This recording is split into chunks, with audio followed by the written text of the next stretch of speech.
ప్రాచీన శాస్త్రీయ అత్యాధునిక వైద్య విధానాలను వినూత్నంగా ఒకే గొడుగు కింద అందుబాటులోకి తీసుకొచ్చింది మెడి9 ఇంటిగ్రేటెడ్ మెడికల్ సిస్టమ్. తప్పుగా చెప్తే సుప్రీంకోర్టు న్యాయవాదిని కూడా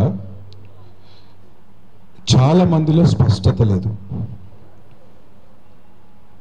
స్పష్టత లేకపోతే ఏ రకంగా మేకవన్నీ పుల్లొచ్చి మన గొంతుని పిసికేస్తాయో ఇప్పుడే ఒక 4 నిమిషాల ముందు ఒక మెసేజ్ వచ్చింది. అది కూడా నేను మీకు చూపెడతా. ఇక్కడ వచ్చినటువంటి బుడగ జంగాల సోదరులకు స్పష్టంగా నా సమస్య ఇది, నాకు ఈ పరిష్కారం కావాలి అని క్లారిటీ ఉన్నటువంటి వాళ్ళు ఎంతమంది ఉన్నారు? రైట్. సెకండ్ తప్పు, అసాధ్యమైనటువంటి కోరికలు. సెకండ్ 3%. ఎందుకంటే నేను చెప్పిన తర్వాత అది వాస్తవం అయితే ఒప్పుకోండి, వాస్తవం కాకపోతే ఇంటికెళ్ళి ఆలోచించండి. ద్రోణాచార్యుడు అర్జున్ యొక్క గురువు. విల్లు బాణం తీసి విల్లు ఎక్కుబెట్టినటువంటి సందర్భంలో చెట్టు మీద ఉన్నటువంటి పక్షికి గురి పెట్టాలి.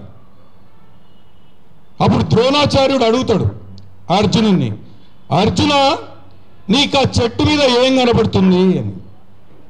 చెప్పండి, ఏం కనబడుతుంది అంటే ఏం చెప్తాం మనమైతే? ఆ పక్షి యొక్క కన్ను కనబడుతుంది అంటాడు. రైట్. ఆ ఫోకస్గా పనిచేయాలి. ఇప్పుడు సమయం లేదు, అన్యాయం జరిగింది. జరిగినటువంటి అన్యాయం ఏంటి? 10 అంశాలలో ముందుకెళ్ళలేము. సాధ్యం కాని, పరిష్కారం లేని అంశాలను తెరపైకి తీసుకొస్తే ఏదైతే అన్యాయం జరిగిందో దాని మీద ఫోకస్ సైడ్ అయిపోతుంది. ఈ బుడగ జంగాలలో ఉన్నటువంటి ఇంకొక 4గురిని బయటికి తీసుకెళ్ళి 1,00,000 రూపాయలు 2 లక్షలు పదవులో ఆశ చూపెట్టేసి మనకు ఏదైతే శత్రువర్గము మనకు అన్యాయం చేయడానికి ఎదురు చూస్తుందో మనకు వ్యతిరేకంగా ఒక ప్రెస్ మీట్ పెట్టించేసేసి మాకు ఇట్లనే ఉండని, ఏం ప్రాబ్లం లేదని చెప్పేసేసి సీఎం గారి దగ్గరికి తీసుకెళ్ళి చెప్పిస్తారు. ఆ ప్రమాదం ఉంది. కాబట్టి ఈరోజు బుడగ జంగాల ఆత్మీయ సమ్మేళనానికి అధ్యక్షత వహిస్తున్నటువంటి, దయచేసి మీరు నాకు లిస్ట్ ఇవ్వలేదు, మరి పేర్లు చదవడం కష్టమవుతుంది.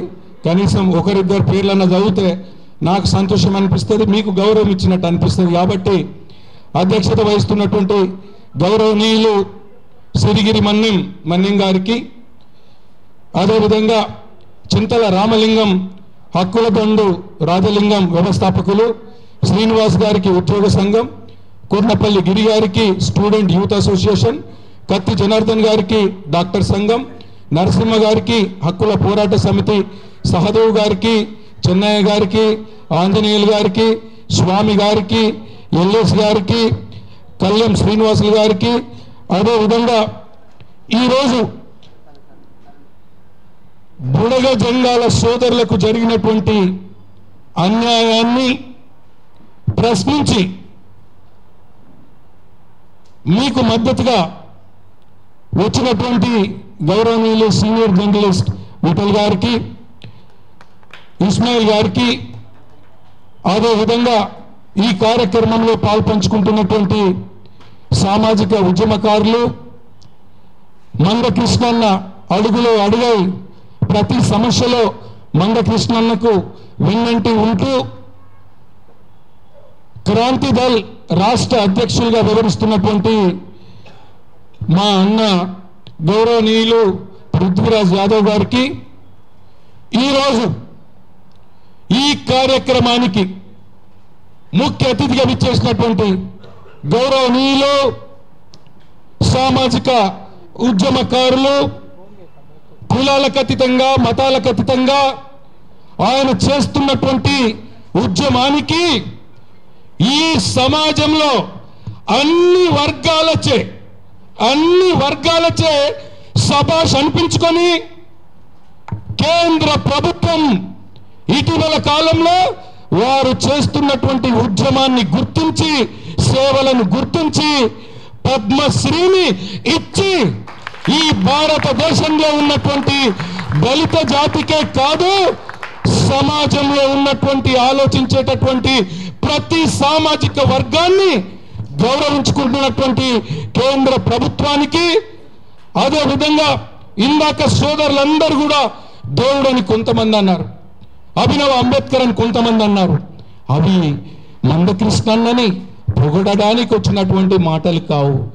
ప్రతి ఒక్క అన్న మనసులో, ప్రతి ఒక్క తమ్ముడి మనసులో, ప్రతి ఒక్క కులం గుండెలో అన్న చేస్తున్నటువంటి సామాజిక ఉద్యమాల వల్ల ఎంతో వేల మంది వికలాంగులు కావచ్చు, చిన్నపిల్లలు అవ్వచ్చు, దళిత బిడ్డలు అవ్వచ్చు, ముసలి వాళ్ళు అవ్వచ్చు, కులాలకు అతీతంగా మతాలకు అతీతంగా అన్న యొక్క త్యాగం వల్ల, అన్న యొక్క కష్టం వల్ల ఈరోజు ప్రతి ఇంట్లో ఒక న్యాయం జరిగింది. కాబట్టే భారతదేశ చరిత్రలో ఇప్పటి వరకు అంబేద్కర్ తరువాత కండువా మార్చకుండా, వినాలి, కండువా మార్చకుండా, ఎలాంటి స్వార్థం లేకుండా తన జీవితాన్ని, తన కుటుంబాన్ని ఈ సమాజానికి అంకితం చేసి ఎన్నో సమస్యలను పరిష్కరించడంలో ఈ భారతదేశంలోనే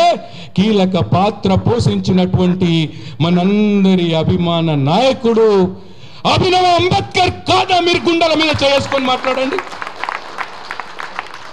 నేను ఎందుకు చెప్పానంటే, కొంతమంది తట్టుకోలేని ఈర్ష్యపరులు, వివేకం లేని అజ్ఞానులు అభినవ అంబేద్కర్ అని మనం గుండెల్లో మనస్ఫూర్తిగా పొగుడుతూ ఉంటే తట్టుకోలేకపోతున్నారు.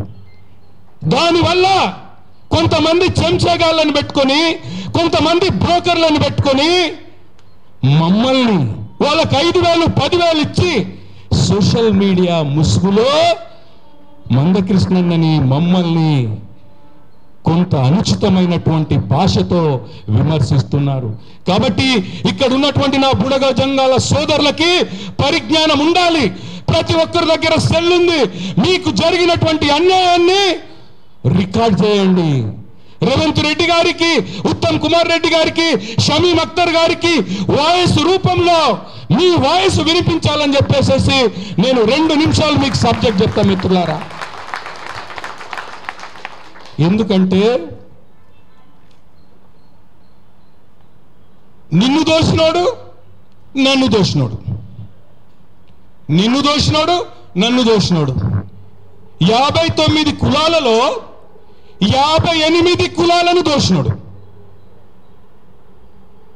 ఆ ఒక కులంలో కూడా అందరు శత్రువులు కాదు, ఒక 10 మంది వాళ్ళ స్వార్థపూరితమైనటువంటి రాజకీయాల కోసం, పదవుల కోసం వీళ్ళు నిన్ను దోషినోడు నన్ను దోషినోడు ఒక్కడే. ఆ ఒక్కడే నేను చెప్తాను, చెప్పిన తర్వాత మీకు ఎక్స్ప్లెయిన్ చేస్తాను.